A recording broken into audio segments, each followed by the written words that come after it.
versículo 45 e versículo 46. Só 2 versículos. Amém. Espírito Santo, nós pedimos que o Senhor possa falar aos nossos corações através dessa palavra, dessa mensagem, que nós possamos entender, Senhor, o que o Senhor quer ministrar aos corações de cada um. Obrigado, Senhor, pela sua presença tão real e tão verdadeira nas nossas vidas.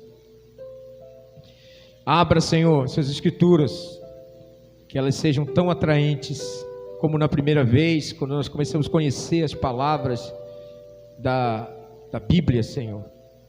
Nós queremos ter essa fome e essa sede, Senhor, de trazer e receber de Ti entendimento e revelação, Pai, em nome de Jesus.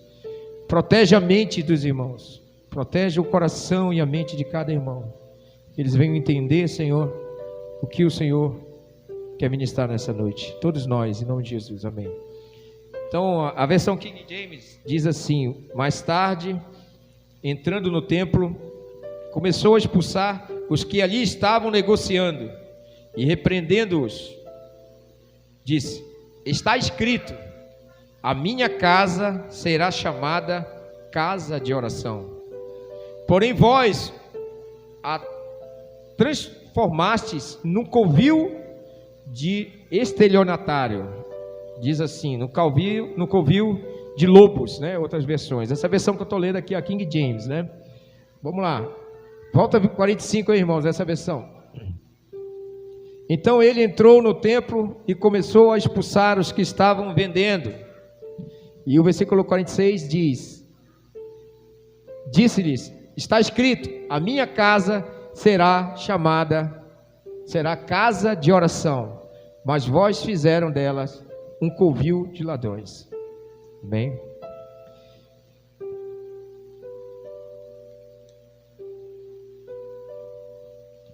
Irmãos, nós tivemos uma vigília de ontem para hoje, né?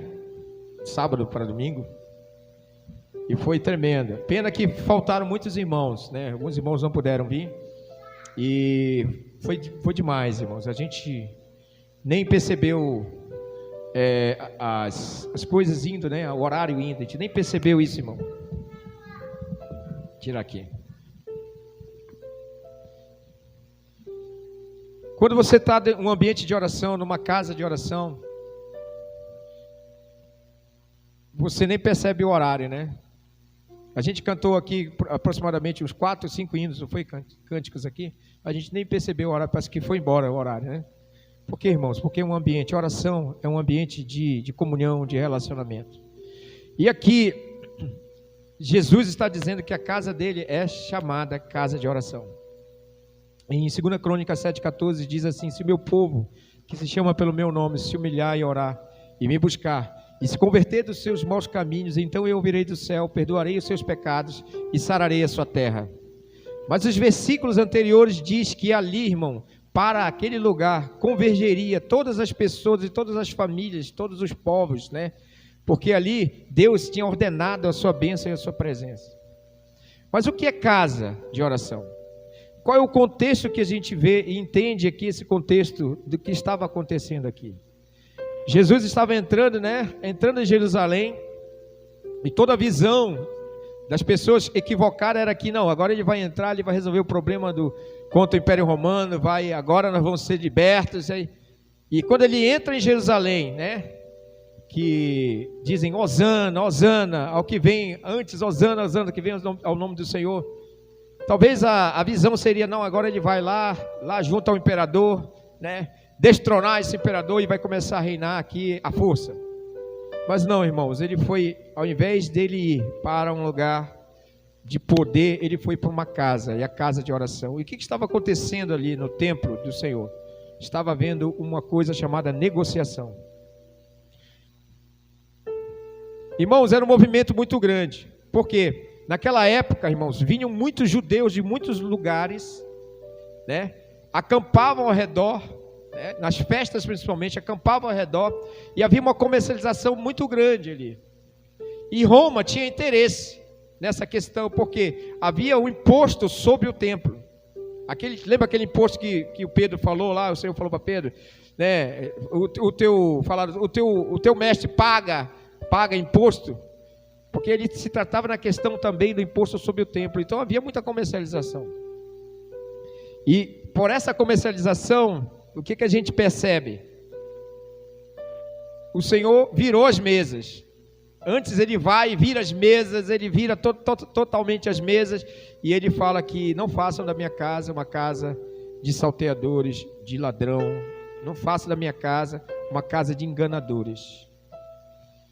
Irmãos, nós estamos falando sobre fé esses dias, mas a nossa fé, irmãos, ela só vai ser ativada, entrar em ambientes gloriosos diante de Deus, se nós como casa de Deus, primeiramente, nós como casa, como oikos, habitação de Deus, cada um de nós, recebermos de Deus uma purificação. O que o Senhor quer fazer primeiramente na nossa vida, irmão? Ele quer nos purificar. E nós temos negociado muitas coisas, irmãos. Quer ver? Na mensagem passada, alguns irmãos não estiveram aqui, eu vou falar a frase que eu falei que Deus me deu, uma palavra que Deus me deu, que é: do secreto para a mesa, da mesa para o altar, do altar para a congregação, da congregação para fora. A primeira coisa que nós temos negociado muitas vezes com Deus, sabe o que é, irmão? O nosso tempo. O nosso tempo. E aí a gente tem muita pressa de fazer algumas coisas rapidamente. Não, eu preciso ler a Bíblia aqui, preciso rapidinho, tal.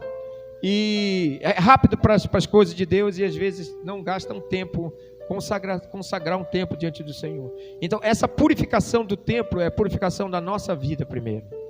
E não só da nossa vida, mas da igreja na sua coletividade. A igreja precisa ser limpa na sua coletividade. Mas qual é o problema? O problema são as negociações.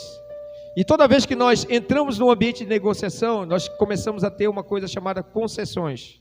A gente começa a dar espaço. Começa a dar espaço. Vai dando espaço, e quando a gente percebe que a gente dá esse espaço, o que acontece? Se os irmãos não estiverem enxergando, pode vir mais para cá. O que acontece, irmãos?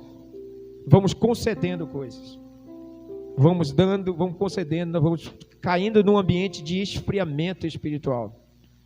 E a pior doença hoje de ser na casa de oração, irmãos, é o esfriamento espiritual. É quando o fogo, irmão, é quando o fogo do Espírito Santo, quando a chama, a sede e a fome de Deus já não é tão ardente como deveria ser na nossa vida. Misericórdia. Mas nós temos alguma coisa chamada Espírito Santo. Aleluia. E esse Espírito Santo, ele pode acender sim a nossa chama, o nosso amor. Agora tem um caminho. Se a casa é casa de oração, irmãos, o que é que está em ênfase aí? A oração. ênfase está a oração, irmãos. Se clamamos por avivamento, vem pela oração. É claro que tem a palavra, tem muitos caminhos em relação a buscar o Senhor. Tem isso aí, mas tem a oração, irmãos. Nós precisamos voltar para a origem da oração, para a origem da intimidade. Saulo, quando perseguia a igreja de Deus, irmãos, podia ter todos os erros, mas ele era um cara tão absoluto que ele dizia: eu vou matar esses caras porque eles estão querendo, eles estão indo contra a palavra de Deus, contra a Torá. Ele era um cara zeloso, e por ser tão zeloso, o que aconteceu? Ele errava nesse zelo. O zelo dele era um zelo equivocado, mas ele tinha alguma coisa que ele era muito absoluto, ele sabia o que queria, e ele pedia cartas e foi atrás, até que um dia ele teve um encontro com o Senhor. E uma das coisas que o Senhor falou para Paulo foi: Saulo, Saulo, e falou na língua hebraica, viu, irmão? Diz a Bíblia que ele falou em hebraico. Paulo falava várias línguas, né? Desde os helenistas, o grego, falava tudo que é tipo de língua, era um cara muito culto. E o Senhor falou no hebraico para ele, diz a Bíblia lá no livro de Atos, diz assim: Saulo, Saulo, por que me persegues? Duro é recalcitrares contra os aguilhões. Duro é resistir contra o aguilhão. E o que é o aguilhão, irmão? O aguilhão é aquela peça, né? Nós falamos ontem aqui na vigília, de madrugada, é aquela ponta de ferro que é colocada na virilha praticamente do animal, ali perto do animal. Para quê? Para que quando ele desce o coice, né? Quanto mais o coice ele desce, mais ele era pontiagudo, ferido ali. Então para quê? Para acabar com a rebeldia dele. O Senhor estava dizendo: Paulo, tu tem tanto zelo, tu é um cara tão zeloso, mas tu tens um problema, tu resiste a mim. Então, um dos pontos, irmãos, que faz com que nós não vivamos num ambiente de intensa oração, intensidade, é as nossas resistências. Irmãos, eu vou contar novamente, talvez já contei aqui, eu vou contar novamente essa experiência, né? Eu estava diante de uma conferência, tinha muita gente diante de uma conferência, e eu tinha tantas dúvidas em relação ao meu chamado, a me entregar no meu chamado diante de Deus. E eu estava resistindo ao Senhor, largar algumas coisas, né? Largar a vida secular, para que eu pudesse estar aqui, servindo vocês mais integralmente. Muitos dilemas, irmão. E aí, diante dessa conferência, o pregador falou lá, o pregador americano, ele disse assim: vem aqui, eu quero orar por vocês, né? Aquele negócio de vem aqui, eu quero orar por vocês, né? E muita gente foi na frente, né? Foi na frente ali, lá em Santarém, numa conferência do MDA. Irmãos, quando eu cheguei ali perto daquele altar, sabe, quando você quer se entregar ao ministério, você quer se dar ao ministério, você quer, sabe, irmão, você quer realmente se dar, mas existem muitas resistências em ti. Era o que estava acontecendo comigo, eram os aguilhões, né? Eu estava resistindo contra os aguilhões do Senhor. Quando eu cheguei, irmão, diante do altar ali, o Senhor falou uma coisa para mim. Sabe o que o Senhor falou para mim? Por que você me resiste? Só isso. Alan, ele falou só isso para mim. Meu filho, por que você me resiste? Irmãos, teve dezenas de palavras ali naquela conferência, foi maravilhosa. Mas essa foi a palavra que Deus falou para mim: por que você me resiste? E nessa noite eu queria que você fizesse uma grande reflexão juntamente comigo. Como é que está a sua resistência para com Deus? Como é que está a sua resistência com a presença de Deus? Para com o tempo que você deve despender em relação a Deus? Para as coisas de Deus, para o reino de Deus, para entregar-se diante do Senhor. Então, quando a gente fala aqui que a minha casa será chamada casa de oração, primeiramente nós somos casa de Deus, nós somos tabernáculo de Deus, somos santificados por Deus, somos separados por Deus para a glória de Deus. Irmãos, nós somos templo do Espírito Santo, nosso espírito, nossa alma, nosso corpo sejam plenamente preservados para o dia da vinda do nosso Senhor. Então quem é casa de oração, carrega oração, clama em oração, se movimenta em oração, antes de tomar decisões, faz orações, consulta o Senhor. Ontem eu contei uma história aqui, irmãos, de Jonas e Davi, Jonatas e o seu escudeiro. Está em 1 Samuel capítulo 14, depois você pode ler lá, pode até abrir aqui, Michel. 1 Samuel capítulo 14, fala que o povo de Israel, irmãos, eles estavam cercados pelos filisteus. Era massacrante aquela situação. Estavam totalmente cercados. Saul estava ali com o seu exército escondido, com medo. A Bíblia diz, irmãos, que muitos israelitas estavam morando em cavernas e em buracos. Olha aí, irmãos. Muitos, aquele povo escolhido de Deus, estava morando em cavernas e escondido em buracos. Oprimidos. Mas tinha um rapaz chamado Jonas. E tinha um escudeiro dele. Sabe o que é escudeiro, irmão? Escudeiro é aquele cara que carrega, né? Ele é só aquele que carrega as espadas, carrega a espada, carrega a lança. E carregava também o escudo, né? É como se você fosse jogar golfe e tivesse aquele cara no lado com uma sacola só carregando aquilo lá. O que o escudeiro faz? Carrega, só carrega. Mas aí entrou um espírito de fé nesse escudeiro tão grande que ele disse para Jonas: Jonas, bora lá no meio dos filisteus, vamos lá. E aí a Bíblia diz, casa de oração, eles disseram, vamos consultar ao Senhor. Vamos consultar ao Senhor. Se nós formos lá, diante desses filisteus, e chegarmos lá, eles disserem assim, vem que vocês vão ver o que eu vou fazer com vocês, nós vamos destruir vocês, em outras palavras, vem, nós entenderemos que Deus está nos levando até eles para nos dar vitória. Agora se eles disserem, não venham contra nós, só 2 caras, viu irmão, só 2 caras, o resto do povo tudo acuado. Se eles disserem, não venham contra nós, nós também entenderemos que o Senhor não os entregou em nossas mãos. Então a Bíblia diz que eles subiram, quando eles chegaram, era um lugar meio escarpado, quando eles chegaram lá, atravessaram aquele lugar e eles viram, né, na hora de virar o turno dos militares ali, eles viram que tinha uma guarnição mais ou menos de 20 homens por ali, de pessoas de 20 homens por ali. Ele disse, agora nós vamos lá. E o escudeiro dele falou, bora lá, Jonas.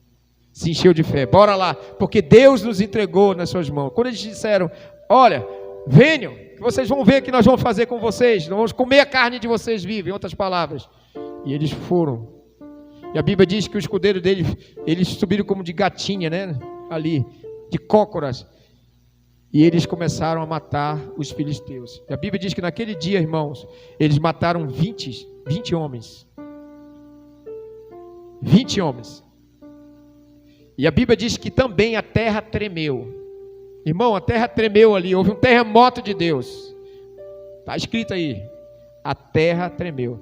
Quando houve essa vitória de Jonas, todo mundo, irmão, as pessoas que estavam nas cavernas, estavam escondidas por ali, eles começaram a voltar. Perguntaram, mas quem foi que saiu do nosso meio? Quem foi?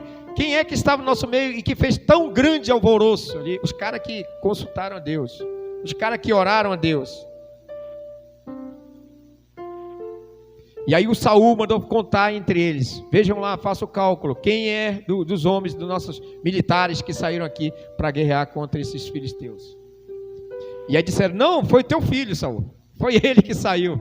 Foi ele que foi lá, junto com o escudeiro.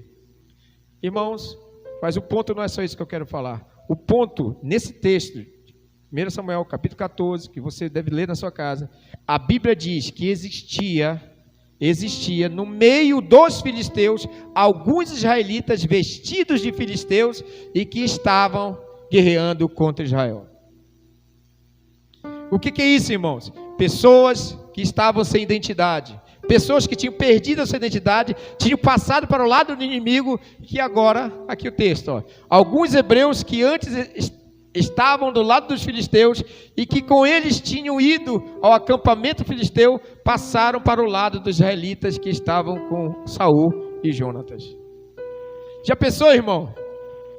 Estava no exército, sabe aquele cara que está jogando contra, né? Aí fazendo gol contra, esses caras estavam lá. Por quê? Porque eles tinham perdido a sua identidade, irmãos. Quando a Bíblia diz, essa casa será chamada casa de oração, a casa de Deus, está dizendo, nós temos uma identidade. Nós somos homens e mulheres que se movimentam por oração, irmãos. Por oração.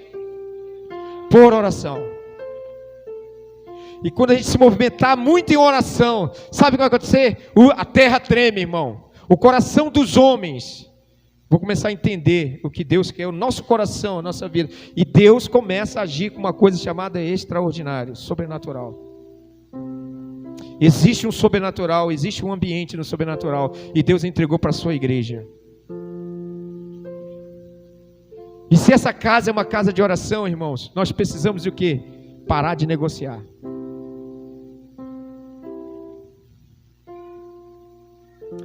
Se eu não me engano, ou é Isaías 14, ou 28, Isaías 28, se eu não me engano. Isaías 28.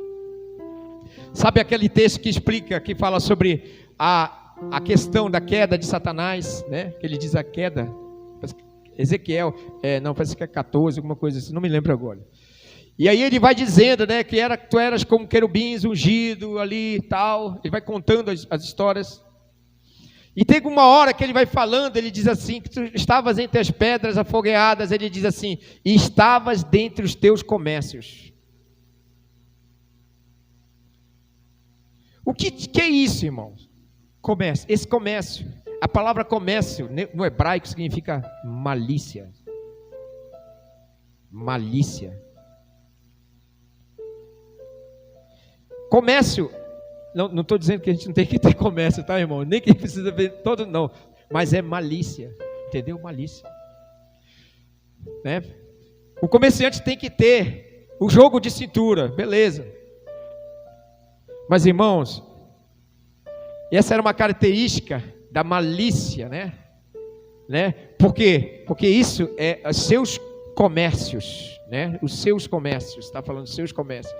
Então, irmãos, o que estava vendo no templo ali? Estava vendo comércios. Então, toda vez que a gente comercializa a nossa adoração, comercializa, Senhor, a nossa entrega diante do Senhor, nós começamos a dar concessões ao inimigo. E podemos cair no erro, irmão, de ser filisteus que estão lá, vestidos de filisteus, mas que eram, na verdade, hebreus. Sabe, irmãos, sabe o que a oração faz com a gente? Sabe o que ela faz, irmãos? Ela restaura a nossa identidade.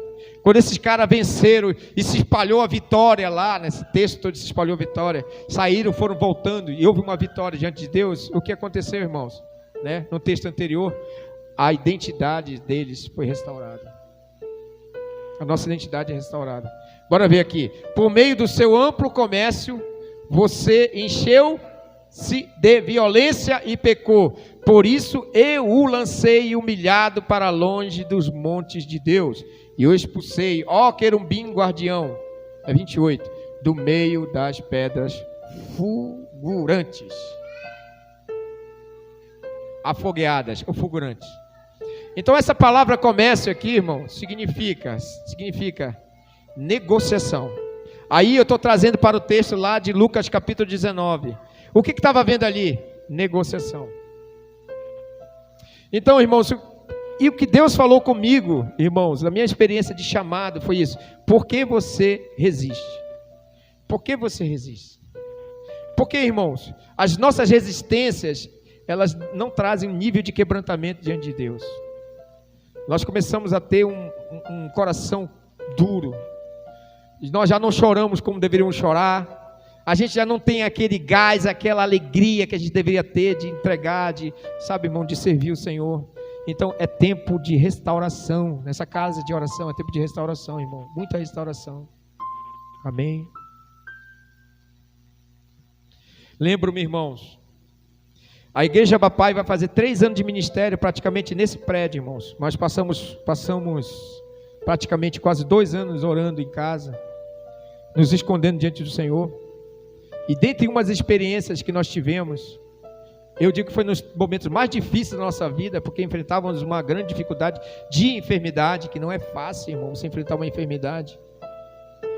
Aliás, não só enfrentar uma enfermidade, né, irmão? Quando você sabe que Deus lhe usa em milagres, pela misericórdia, e você ora para uma pessoa para ser curada. Jesus curou fulano, não curou minha filha, ali, literalmente, né? Na questão do sobrenatural de Deus. E eu ficava ali naquela situação, Deus. Até que um dia, irmãos, a Regina tinha ido para Araguaína, e aí a gente resolveu entrar num processo de oração, de muita oração, de jejum, de oração diante do Senhor. Ficamos ali vários tempos de oração. Regina, quando ela ia para Araguaína, e quando eu ficava sozinho dentro de uma casa muito grande, de 4, 5 quartos, irmão, só eu ali, vinha aquela solidão, né? E eu me jogava num tapete e dizia: Senhor, fala comigo, faz algo na minha vida, Senhor, gerando o ministério, gerando as coisas, no meio de sofrimento, aquilo lá. Até que um dia tinha uma rede, eu fui para o quarto, né? E eu comecei a orar. E aí eu não sei se eu dormi, se foi um sonho ou se foi uma visão que eu tive. Eu não tenho plena certeza, mas é algo que eu nunca esqueci na minha vida. Eu estava orando. Sabe quando um cara dorme orando? Sabe quando aquele menino diz assim: vai, para de chorar, menino. Engole esse choro, vai chorar. O menino vai para a rede e dorme chorando. Sabia isso aí? Foi mais ou menos assim. De tanta tribulação, tanto ali. E eu estava orando pela minha filha, orando pelos milagres, e orando pelo ministério, porque Deus levantasse o nosso ministério. E aí, irmãos, eu tive um sonho. Foi um sonho. Só que foi um sonho diferente.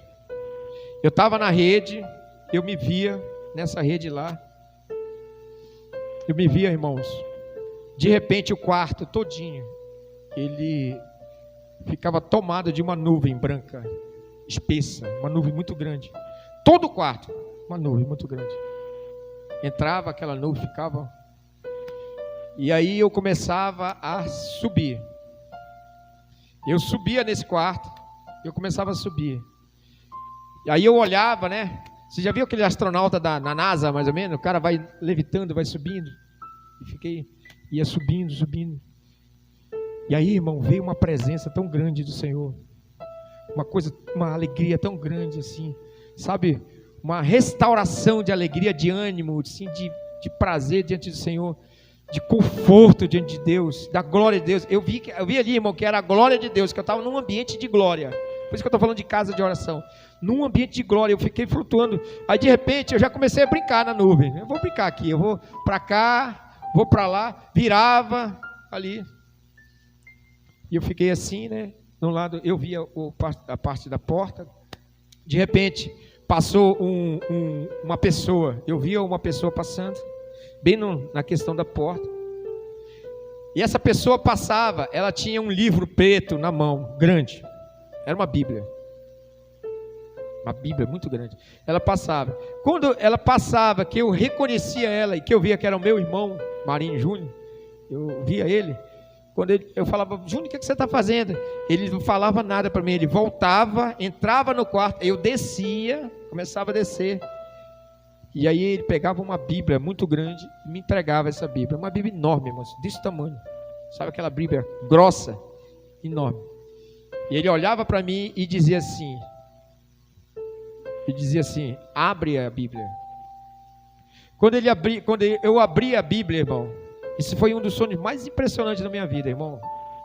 Eu abri a Bíblia, tinha uma tesoura de ouro dentro da Bíblia, encrustada dentro da Bíblia. Quando eu abri a Bíblia, dentro dela, cavada nela, tinha uma tesoura de ouro muito grande. E eu ficava impressionado. Ele disse, agora pega essa tesoura. E ele dizia assim, isso aqui faz parte do teu ministério. Eu falei, Senhor, o que é isso? Aí eu fui me lembrar dos escritos lá de Levítico, que fala sobre a espivitadeira. A espivitadeira, irmão, é uma tesoura de ouro que deveria cortar o morrão velho. Antes que o morrão da lâmpada dos candelabros se tornasse aquele carvão, aquela lamparina como aquele carvão, a espivitadeira de ouro teria que chegar lá e cortar. Para que fosse uma troca do óleo, troca do refil novamente, e o óleo conseguisse subir, né, para que a luz pudesse brilhar novamente. Aí ele disse assim, Deus está te dando um ministério, e nesse ministério Ele quer trazer palavras cortantes ao coração dos homens. Então, irmão, eu tenho um encargo muito pesado. Qual é o encargo pesado? Deus quer cortar o coração dos homens. Para quê? Para que o brilho da glória de Deus, o brilho da presença de Deus seja algo brilhante, seja algo que irradie. Amém? E duas coisas lá em Apocalipse tem, que eles tinham harpas diante do Senhor em adoração, e eles tinham incenso também, e eles tinham louvores. Nós temos adoração, nós temos harpas, temos harpa, mas nós temos um castiçal, irmão, um incenso, onde estão as orações dos santos. As orações dos santos estão aí. O que eu quero falar para essa igreja nessa noite, em nome de Jesus? Deixa Deus cortar, irmão, todo morrão velho que está na tua vida, na sua vida. Deixa Ele cortar. O que não deixa é o óleo do Espírito passar mais. Deixa Ele cortar, irmão. Deixa Ele cortar isso aí. Senhor, corta isso. Corta. Para que o azeite novo possa penetrar na humanidade, na sua humanidade, para que Cristo apareça. Para que Jesus apareça, irmão. Eu preciso dessa espivitadeira todos os dias, irmãos. Odre novo, vinho novo. Não adianta ter palavra nova, não adianta, irmão, nós temos tanta riqueza, às vezes, de palavra, de ensinamento, se o nosso entendimento, a nossa mente está dividida. Se a nossa mente estiver dividida, irmãos, Deus não pode derramar vinho novo em nós, porque o odre velho vai romper, vai haver uma dilatação disso daí, vai romper. Então, nós somos casa de oração. A Bíblia diz que Noé andou com Deus, e Deus o tomou para si. Todo homem, toda mulher que andar com Deus, irmãos, ele é um candidato 100% certo para ser arrebatado. O nosso grande desafio, irmãos, é nós andarmos com Deus. Nós andarmos com o Senhor. Sermos homens conhecidos na terra, também conhecidos no céu, irmãos. Sermos homens e mulheres conhecidos nesse ambiente. Então, resumindo essa palavra, nós somos casa de oração. Mas para sermos casa de oração de verdade, ele tem que entrar na velha Jerusalém, entrar no templo e virar as mesas e dizer: ei, Samuel, para, meu filho, para de negociar comigo. Para, não me resista. Não me resista, eu quero fluir na tua vida, eu quero te usar. Para, por favor, para. Para de negociar, para de ter ídolos, por favor. Você é um ambiente de oração, você é um ambiente que carrega a glória de Deus. Irmãos, na época de uma guerra, se eu não me engano, era John Knox, se eu não me engano. Se eu não me engano, era esse cara. E ele era um cara que orava tanto, clamava tanto. E essa nação, né, da Escócia estava em guerra contra outra nação, não sei se era a Inglaterra, alguma coisa, a Inglaterra. E a rainha da Inglaterra dizia assim mesmo: eu temo mais a oração de John Knox do que todo o exército da Escócia. Sabia, irmãos, que Satanás teme mais a sua oração que tudo. Satanás teme a sua oração, irmão, porque a sua oração, quando ela é colocada na vontade de Deus, no trono de Deus, ela pode trazer revoluções na vida. Aleluia. A oração do justo muito pode a seu efeito, né? E chame os presbíteros da igreja para que eles orem e os enfermos serão curados. Então, irmãos, nós temos uma armadilha, uma arma poderosa, que é a oração e que é um ambiente de fé. Aleluia. Eu queria convidar você aqui nessa noite, ficar de pé em nome de Jesus. Aleluia. Nós somos casa de oração. Nós carregamos a presença do Senhor. Luiz Hermínio tem falado uma coisa esses dias, irmão, interessante. Ele tem falado: irmãos, muito mais que poder, nós precisamos da presença. Nós precisamos da presença, irmão. Porque a presença vai te fazer avançar, a presença vai te dar. Ontem, aqui nessa vigília, irmão, teve tanto testemunho, teve uma hora de palavra que foi tanto testemunho. Irmãos contando respostas de oração, irmão. De uma semana, irmãos. Irmão atribulado em uma situação. A irmã Rose contou ontem aqui um caso, irmão. Pedindo a Deus uma resposta do Senhor para algo que parecia... Sabe o que ela fez? Ela só foi se jogar no serviço, irmão. Ela só pegou o Tony e foi se jogar no serviço.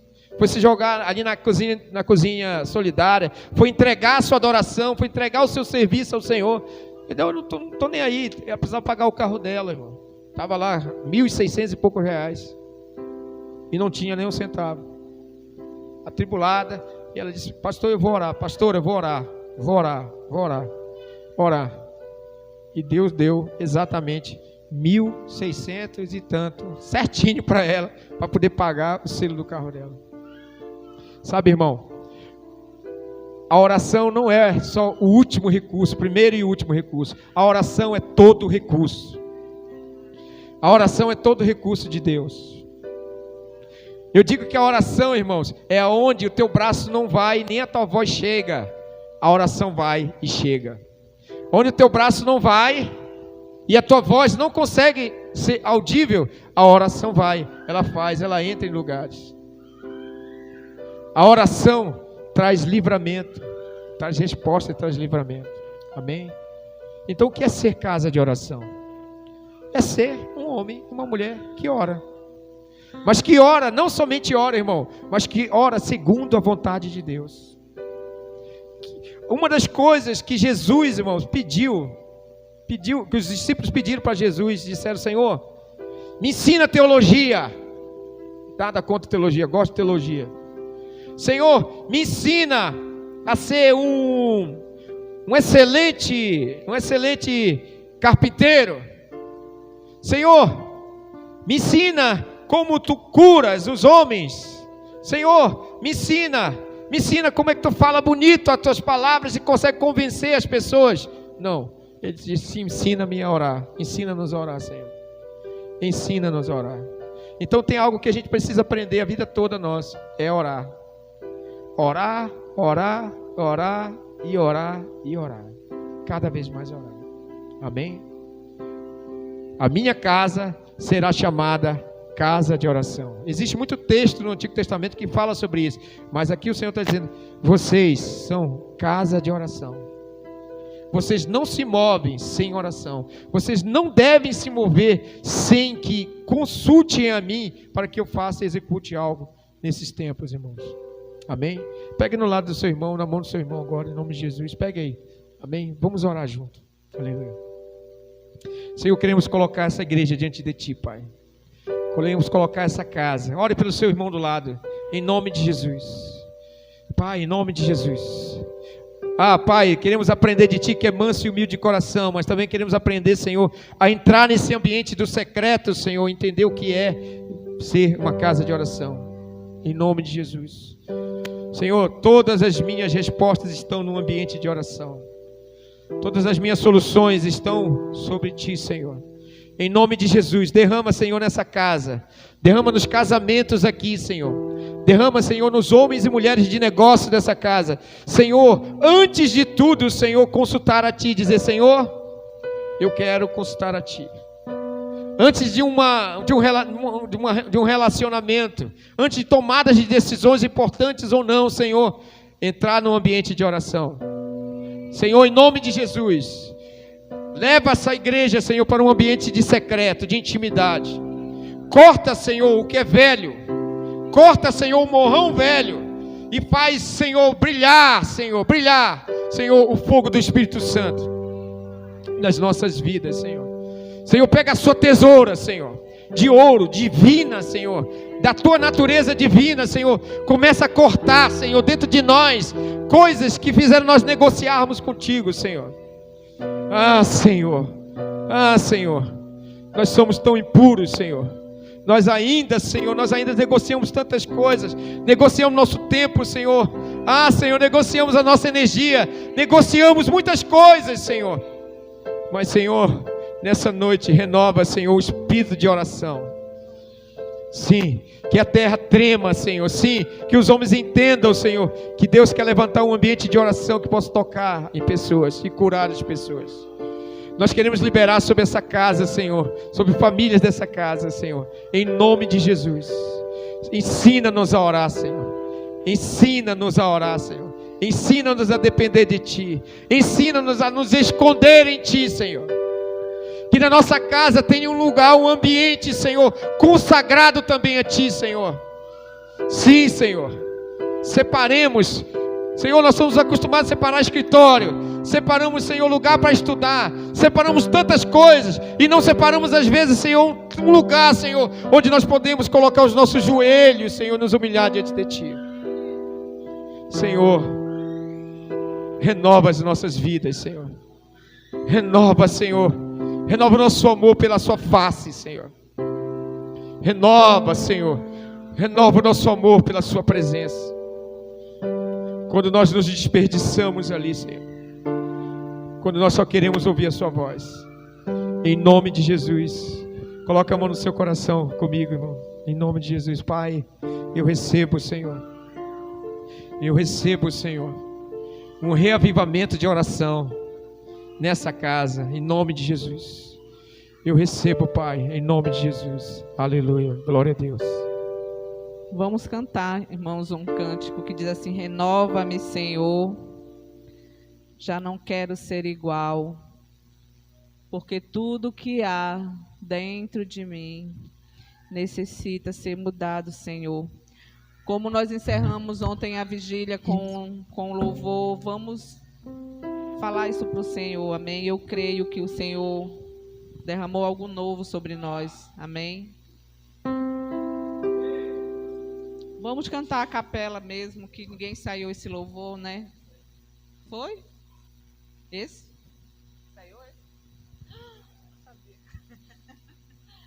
Amém, querido. Vamos fechar os olhos. Vamos pedir para o Senhor que o Senhor nos renove. Porque não existe sempre